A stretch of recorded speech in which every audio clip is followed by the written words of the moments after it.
After this lesson, you will understand how to help drifting users get back into a regular usage pattern. First things first, habit reinforcement.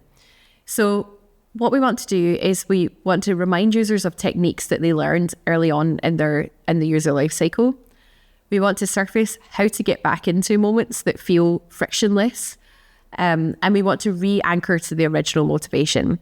And that's when, if you think about earlier in the lesson, earlier in the course, we talked about users that value products that make them feel like a certain identity that they can connect to.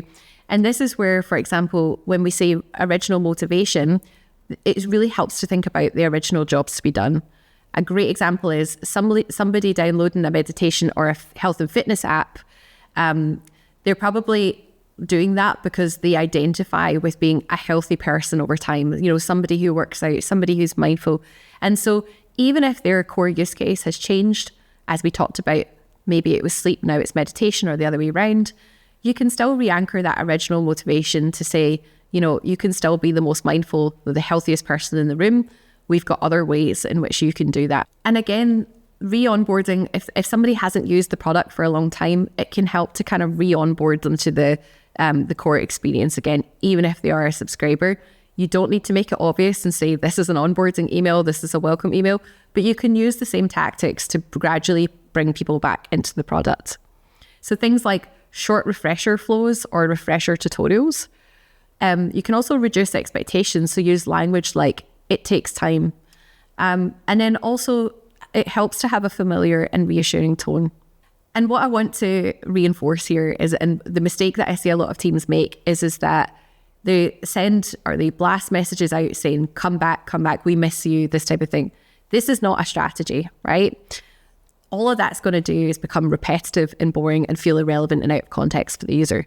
So what we want to do is show them where they left off, make that experience personal so that you're reinforcing that they were a habitual user in the past, and then make the first step back into the app incredibly low friction.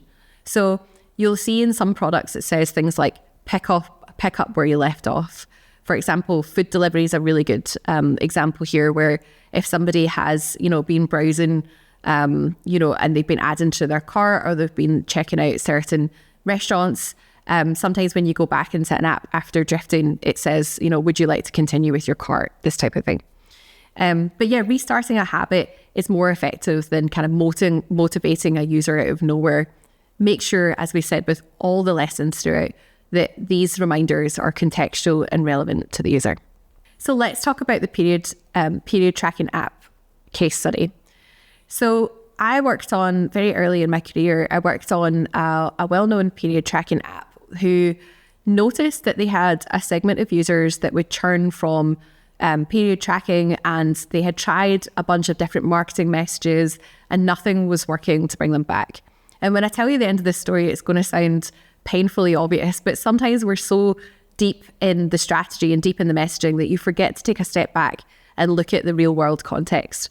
So what happened here was we surveyed a bunch of users that had drifted or that were kind of on the verge of churning, and we realized that actually they still loved the product.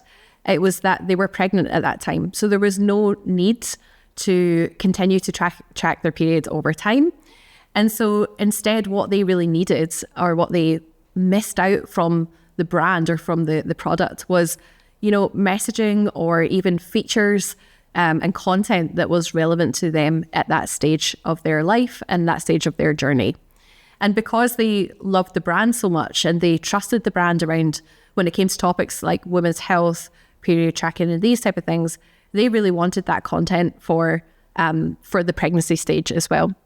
So that was quite an easy, well, I wouldn't say easy, but it was quite a straightforward thing to fix, because then we realized, okay, we need to start bringing educational content through newsletters, even kind of briefing the dev on the development team on some product updates. And we really needed to start serving these users that we'd, completely had a gap for before.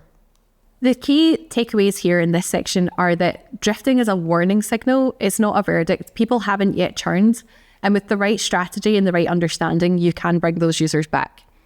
And CRM and lifecycle marketing is there to listen early, catch those signals and do exactly that.